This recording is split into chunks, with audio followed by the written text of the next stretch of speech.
This episode is brought to you by Progressive Insurance. Do you ever find yourself playing the budgeting game? Well, with the Name Your Price tool from Progressive, you can find options that fit your budget and potentially lower your bills. Try it at Progressive.com. Progressive Casualty Insurance Company and Affiliates. Price and coverage match limited by state law. Not available in all states. If your fashion wish list lives rent-free in your brain, you need to be on Poshmark. With Poshmark, you're shopping millions of listings from thousands of closets, each curated by someone with their own style. Vintage finds, designer pieces, and everyday staples all in one place. Search for your favorites or let the discovery come to you. Poshmark makes it easy to find what you actually want to wear at prices that feel like a quiet win. Download the Poshmark app today and use code PODCAST10 when you sign up to get $10 off your first purchase. Us who are not very religious, this is certainly not going to be a religious discussion. We're all entitled to our beliefs. And in fact, I believe that no matter your religion, most of us have common core values, such as being a good person. We're all trying to do that, no matter what our religion is. So, hang on. This isn't going to be about religion. But it is about life. It is about personal change, and how the 7 deadly sins relate to personal development. All right, John. So Tom. Yeah. I was just going to say we should probably explain to people what the 7 deadly sins are. Well, the best way I can sum them up is they're transgressions that are they're fatal to spiritual progress now, or personal change or personal development. The things that are not necessarily evil in and of themselves, but they can lead to evil things. I explained it to John earlier as it's almost like a gateway drug, so anger can lead to hatred and violence and potentially murder, which is, the number one sin. I don't care what religion or non-religion you are. Murder is a bad thing. And so what these do is it kind of allows you to self-regulate. And what we should talk about is we should at least mention what the 7 deadly sins are. So can I cover that real quick, John? Oh, sure. Go ahead. All right. We had right off the bat is pride, envy, gluttony, lust, anger, greed, and sloth. Now, the first one that you hear there was pride, right? And John, you're always told that that's a good thing, right? You're supposed to have pride in your country, pride in what you do, pride in your work. So you think, how the hell is pride a sin? Why would they even put that down as a sin?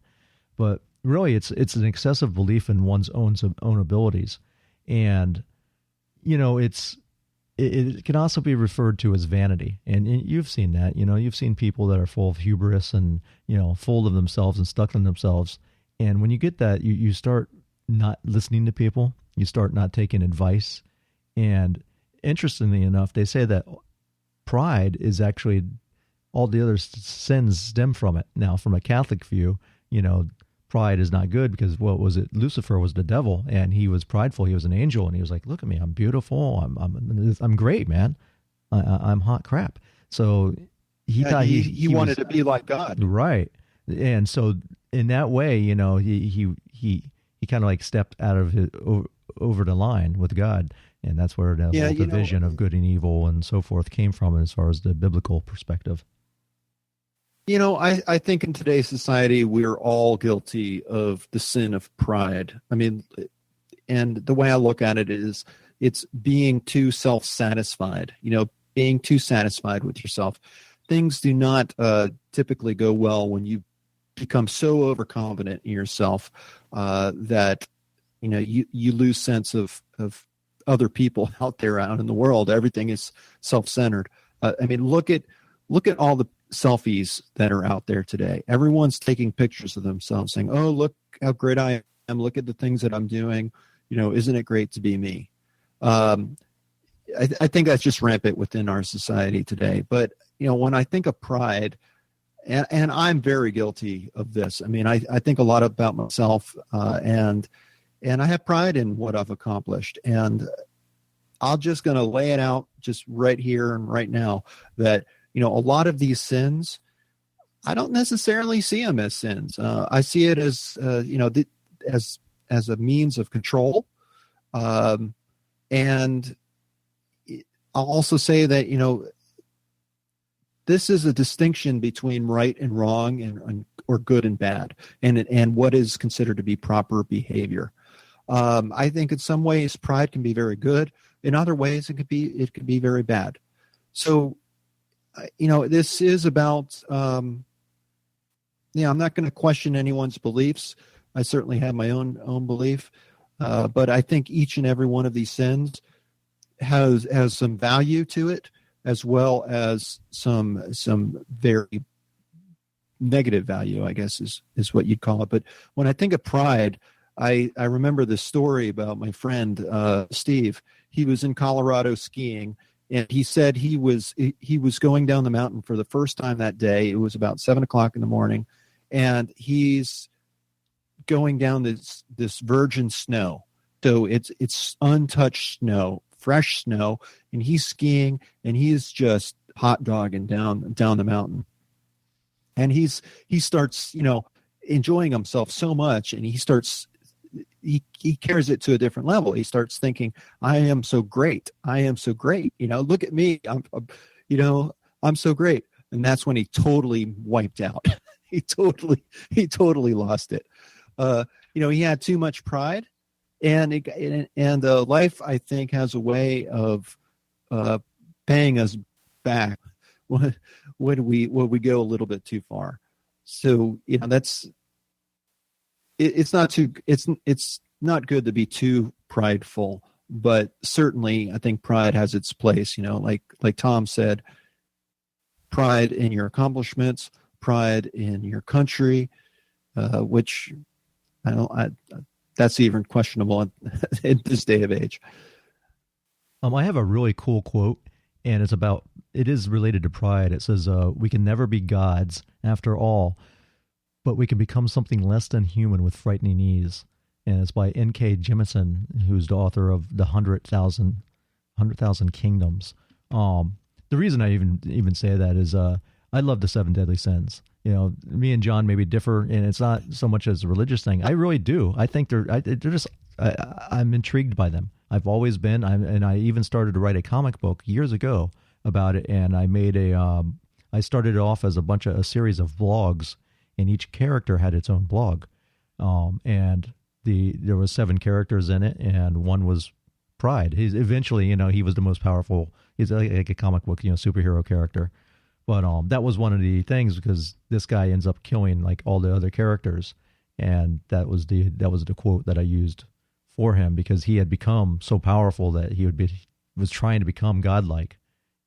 But it's not related. Yeah, Yeah, I mean, I think we're all interested in these sins. If you look at any type of media, I mean, TV shows, movies, even songs, they mention each and every one of these. They've been around for a long time. In fact, I'm not a history buff, but I do know that the 7 deadly sins were first introduced by the Catholic Church, and they were considered to be capital vices or cardinal sins, which basically means that they will lead you directly to hell. And they cut a person from God's graces is the way the Catholic Church interprets it. And it's interesting to note also that they're not in the Bible. These are not biblical. It's not like you look up the 7 deadly sins in the Bible. So, which a lot of people probably think that they are there, but they're not. Yeah, and they've been mentioned, but not necessarily called out as 7 deadly sins.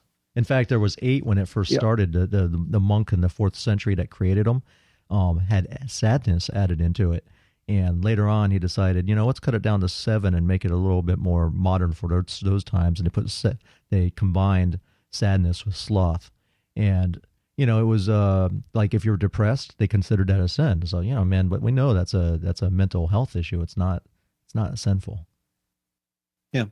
Well, I know that there are other sins, and I don't have the same list that you do, Tom. I think it's out of order. But when I think of greed, gluttony, and lust, I think those are some pretty heavy duty things, and that affect people's lives.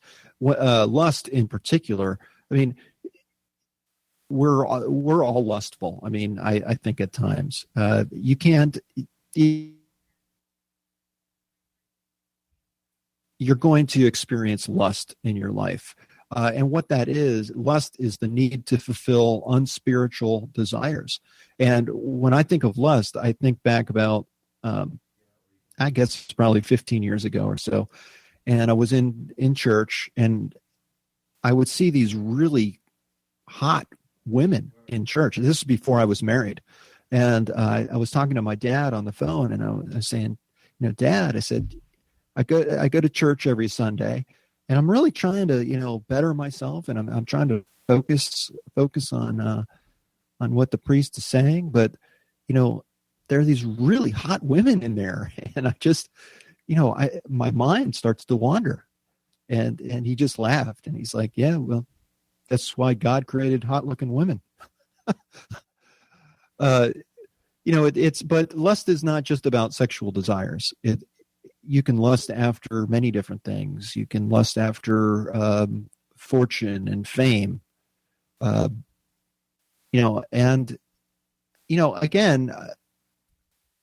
I don't know how bad some of these things are. I mean, greed, wanting too much of something, does not necessarily need to apply to money.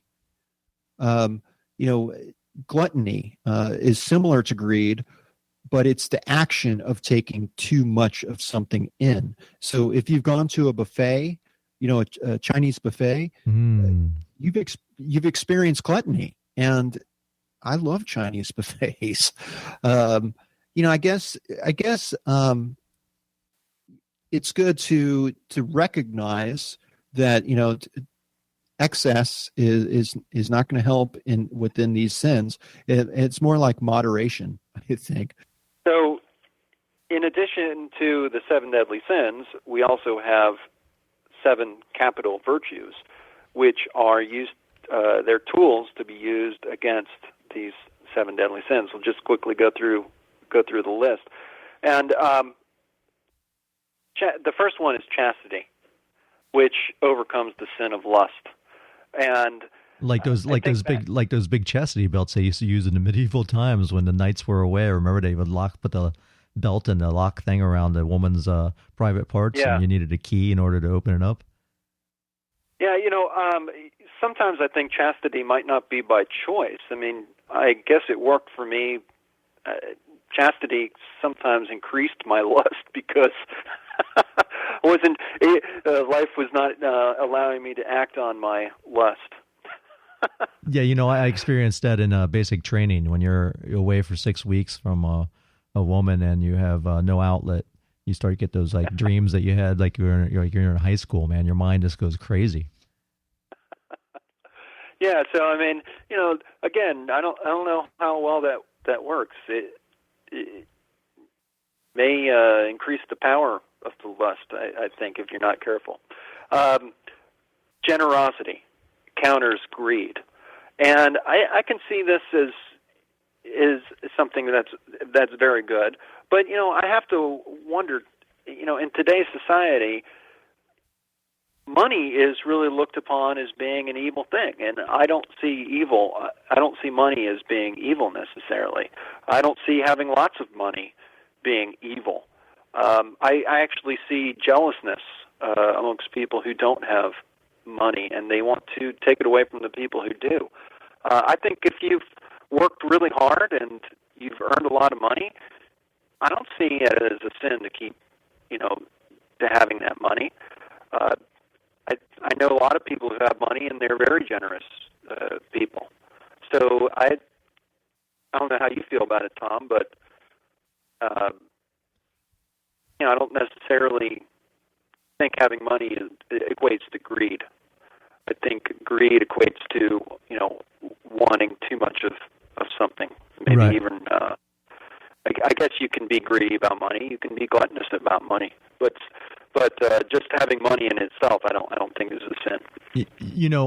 I think we're plagued with technical difficulties tonight, because now, it's probably transparent to you guys. All of a sudden, John's voice changed a little bit.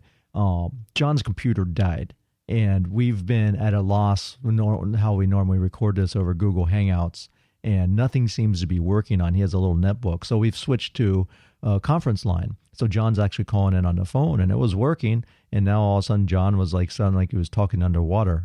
John thinks that it's a divine intervention keeping us from talking about this subject. Yeah, I was trying to do some research. I hear you now. I hear you now fine, but that's all that is. So bear with us, and if that happens, we'll just make fun of John as he sounds like he's talking underwater.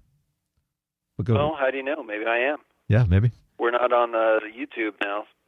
It's just solely on the phone, so I could be underwater. Then I think you'd hear the bubbles. Anyhow, it really throws you off your game with all these technical difficulties. We'll try to persevere, though. In fact, I think that's perseverance is a very good character trait, I think. And a lot of these sins, don't mistake them for perseverance. Sloth is one of the 7 deadly sins, and that's being too slow or lazy to do something. But that's like after you smoke a bunch of weed and you sit around and then you get the munchies, then you go into gluttony, right? Yeah, but then you find out someone raided your refrigerator, then it breaks off into anger. And we could probably keep going with this. Yeah, back when I was in college, it took me about 5.5 years to get through my undergraduate degree, and then it took me about 4 years to get through 2 master's degrees. So I have a lot of years in education. I was being slow, and I was working through. I have a lot of good reasons why it took me so long to get through, but I was very sloth-like getting through that. But that's why I don't want people to mistake slowness or as being laziness. That's if you're not doing something or you're doing it so slow, for no good reason, then that could be a concern. But I don't know if some things just aren't on a time schedule, and they're on your own time schedule, and you need to keep working towards that. Wrath, as Tom said, vindictive anger, angry revenge. What about angry sex, revenge sex? So, that's fallen into lust.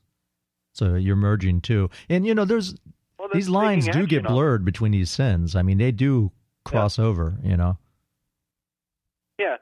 if someone eats all your Cheetos and you're stoned out of your mind in college, that could be anger, and that might actually lead you to offer one of your roommates beef jerky that isn't really beef jerky, but it's actually a dog treat.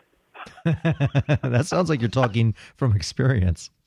I don't know what you're talking about, man. Let's see, what else here? Envy, jealousy, wanting to have something else, or wanting to have something that someone else has, longing to possess something.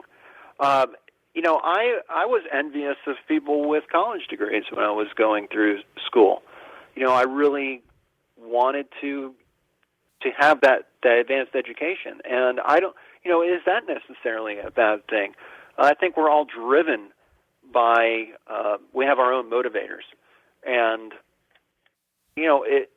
I think in that case, if you're envious of something, envious of somebody who has something good, and you're trying to better yourself, is that necessarily a bad thing to want that for yourself? It could be. It could be a motivator.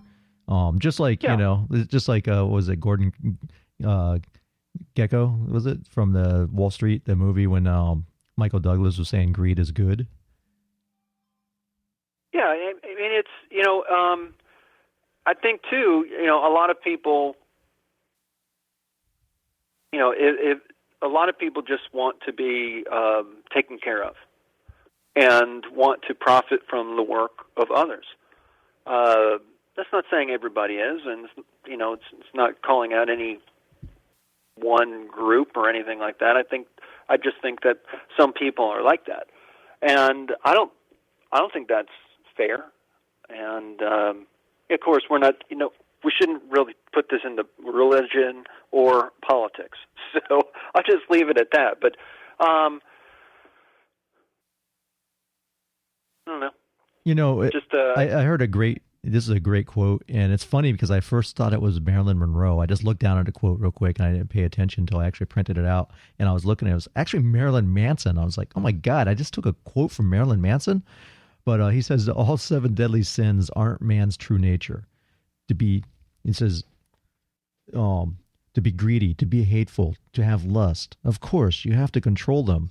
But if you're made to feel guilty for being human, then what's going to happen is you're going to be trapped in a never-ending sin and repent cycle that you can't escape from. And I think a lot of people have gone through this where they do something and then they feel guilty and, I'll never do that again. Yeah. Whether you say you're on a diet and you eat a cookie or something, you go, no, I'll never do it again. And then you eat another one and you start getting a cycle and you start feeling like really depressed and bad about yourself when sometimes you just have to let go.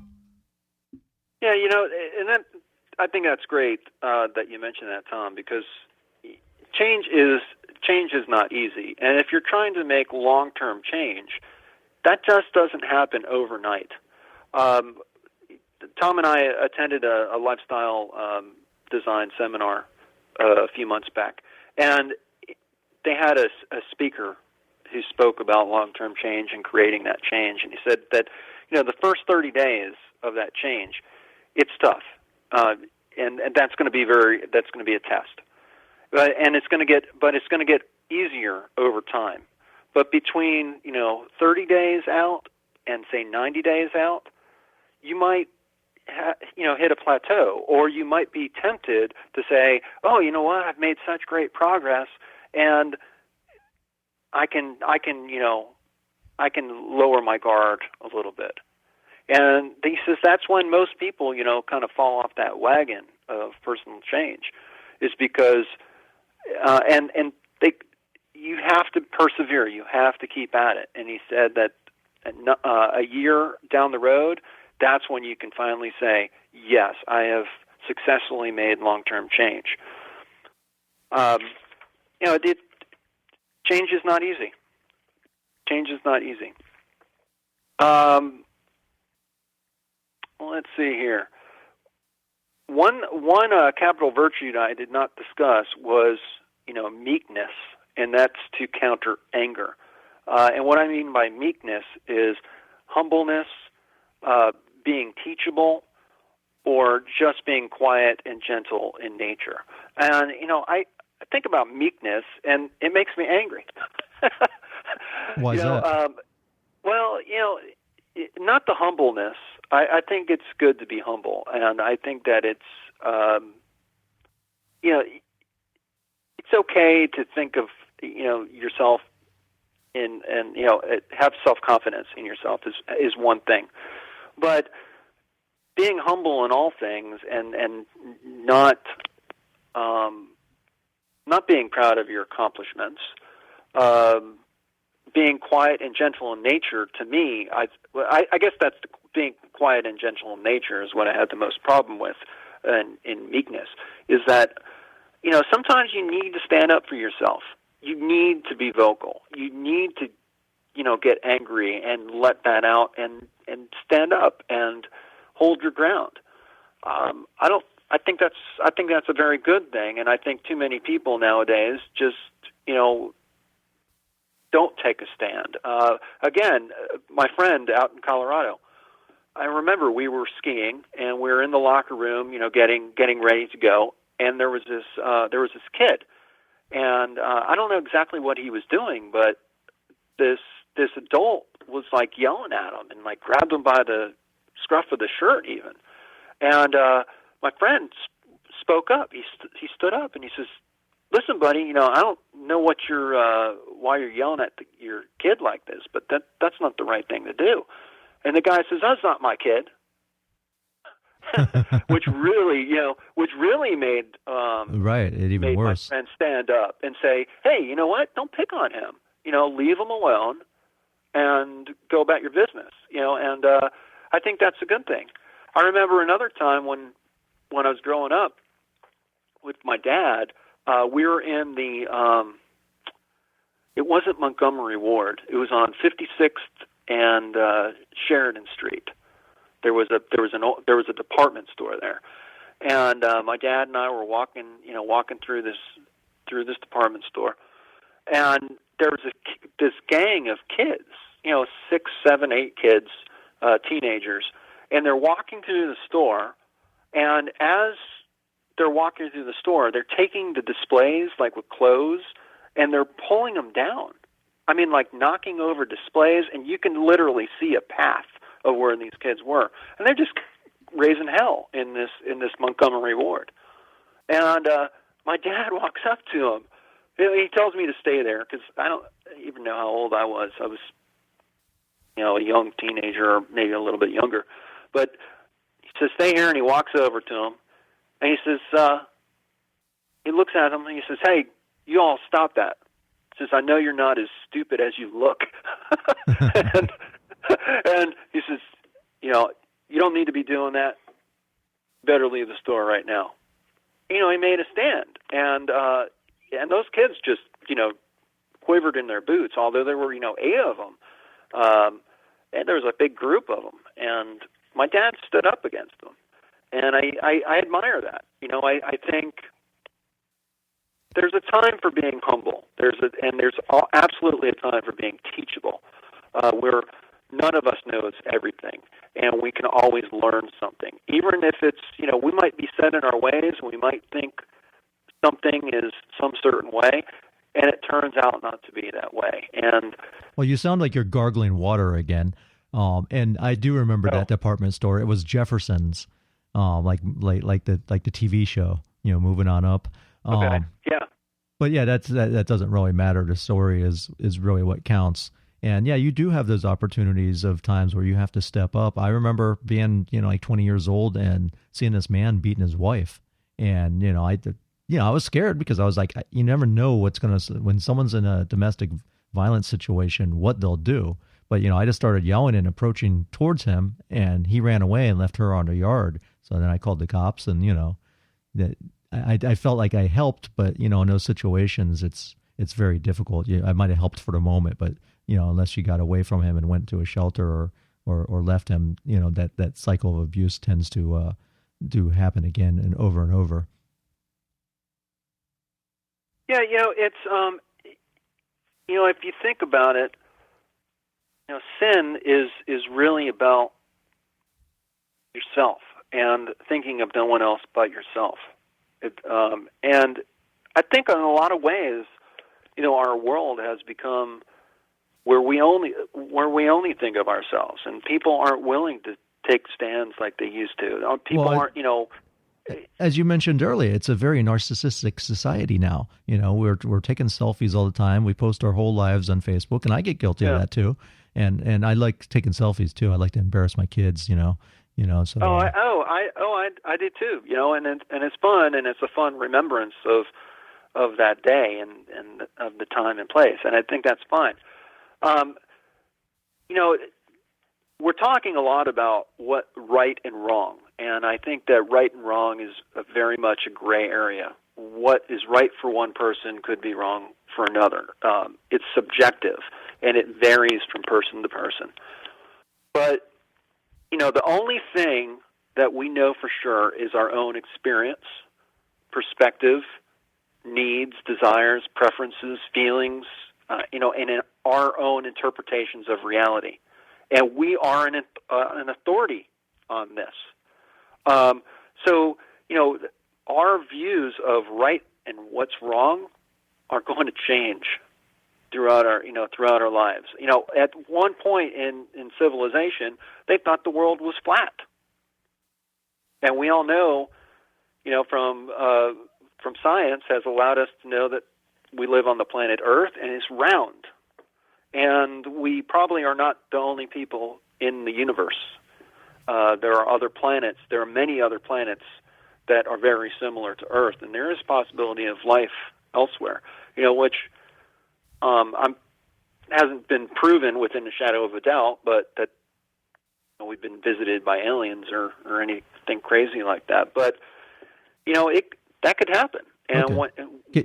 if it does, it's going to change everything. Can I take this back to the as far as the personal development side? So let me run down the list real quick. Okay, so we got gluttony, right? So as a personal development thing, if you're on a diet, right, or if you're trying to watch what you eat, gluttony might be your sin, right? Or if you have a food addiction, some people. Orson Welles is famous for saying gluttony is not a secret vice. Unlike some other vices that you can hide, say lust per se, you can't hide gluttony because you get fatter, unless you become a bulimic. But yeah, gluttony definitely if you're trying to moderate what you eat and put in your mouth. Well, couldn't you have like a personal collection that's private that no one sees? Like your mom's dolls. Yeah. If they're not familiar, or your comic book collection. I have a fear of dolls. In fact, Hunter looked it up. My son looked it up. I forget what he called it, but it was, there's a name. There's actual a thing about being afraid of dolls.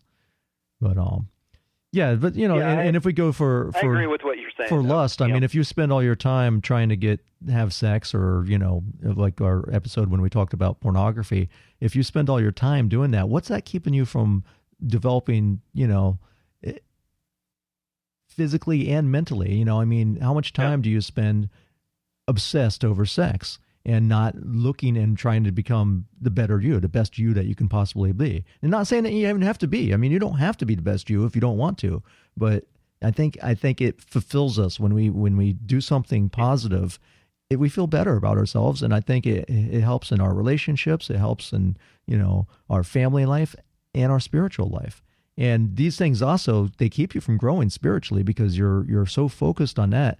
In fact, from a religious perspective, I know they'll say that they'll refer to that as bondage, and not like the kinky S&M, but that you're physically you're in bondage and you're not free. You're not truly free. So I used to always have a saying to myself. I would say, you control the mind to control the body to free your soul. And I think that's a good thing to keep in mind to kind of, whether it's a food addiction with gluttony, with lust, or even with anger. When you drive, when I know I have a problem, I used to never be angry. And it's funny now, this does bother me because I get road rage. And John heard that the other day. I was driving home from a new location I was working at, and it took me 2 hours and 20 minutes to get home. And I was just stuck. It was rainy, and there was no way for me to go down side streets. And I was getting angry. I was like, I wish I had a tank. I'd just mow all these cars over, and yeah, and I told you it was good that you didn't have a tank, because then you'd make a very bad decision and people would die and you'd be in prison and our podcast would be over. Or maybe we'd be doing it. You'd be behind bars. Behind the bars. I'd be out here throwing the 48 really laws into power. Kick in the ass. Throwing the 48 laws of power into effect to survive. Yeah, you'd probably you'd really be getting a swift kick in the ass then, Tom. Yeah, I might get it more than that. You mentioned lust, and I think that we're talking about a very basic need here, especially when we're talking about lust in as far as sexual desire.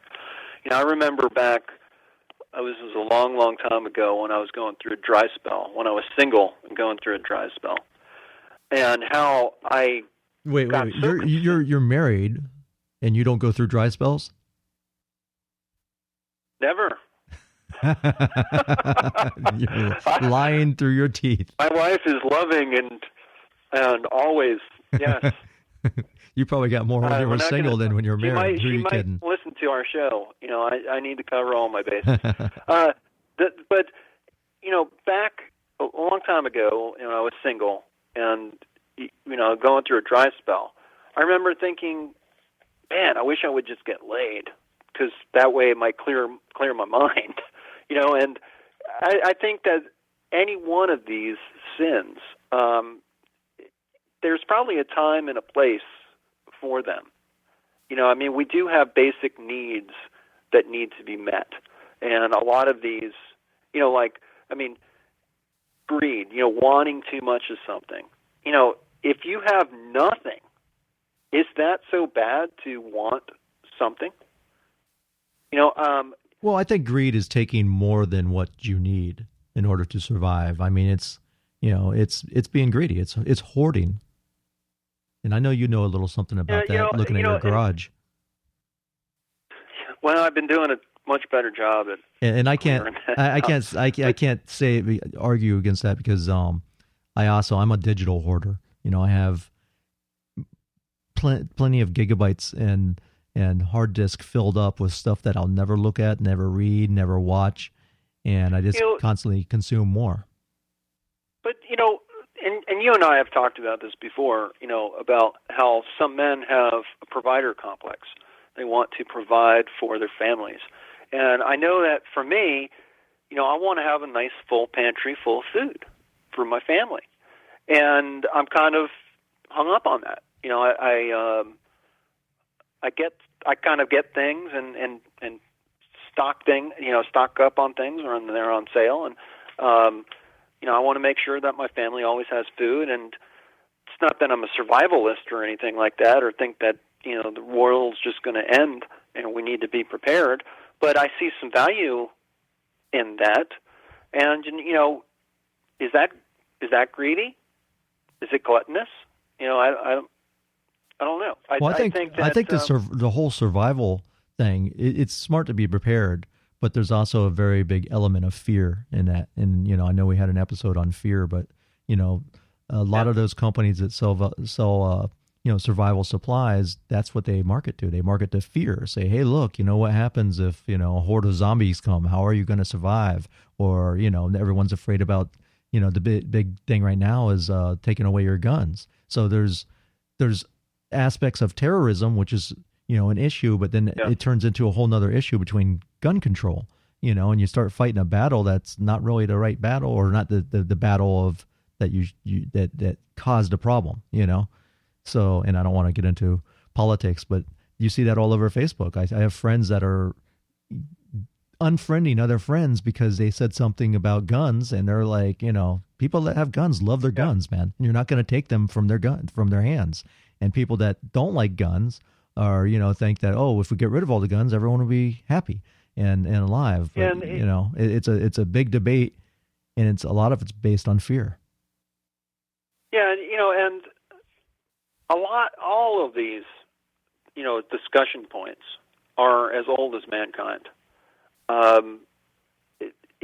There are, and that's why we bring this to you, our listeners, because it deals with positive personal change. It deals with power and how you use it. It deals with control. It deals with, knowing the rule, knowing the laws of the rules, so that you're not being played. This is all about really understanding yourself. And even though we've had some technical difficulties, I really hope that the message is clear. I know we're trying to wrap things up, Tom, but I have to say that I found an article in Psychology Today by Dr. Brian Kennard, and I had to just share it with you because it's kind of related to this, but I thought you'd get a kick out of it. The top, or the name of the article is called Darth Vader: The Value of Redemptive Sacrifice. And he talks about how Darth Vader is always seen as such an evil character, but regardless of how Darth Vader appears, really what makes him so infamous is that he wasn't always evil. He fell from grace, and he was actually a man who performed countless acts Yeah, it's a story it's definitely a story of redemption. I love this. That's why I like Star Wars. I like Darth Vader, I mean, even though he was the villain. I thought you'd get a kick out of this article. He was seduced and consumed by evil. I think it plays in well to what we're saying here, because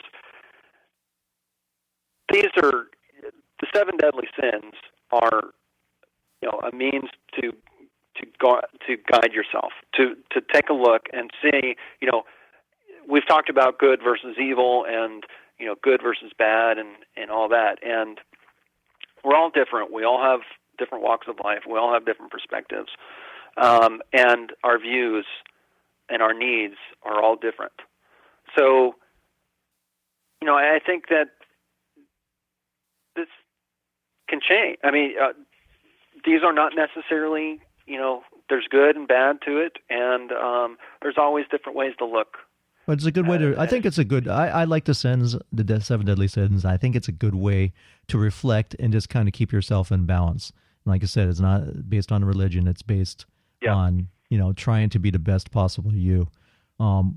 So let's wrap this up, John. Oh, and I just want to have to say, how do they know what your punishment in hell is going to be? Because with each one of these sins, I found that if you're gluttony, just for example. They say if you go to hell and gluttony was your sin, that you'll be force-fed rats, toads, and snakes. So just think about that next time you shove a Big Mac in your mouth.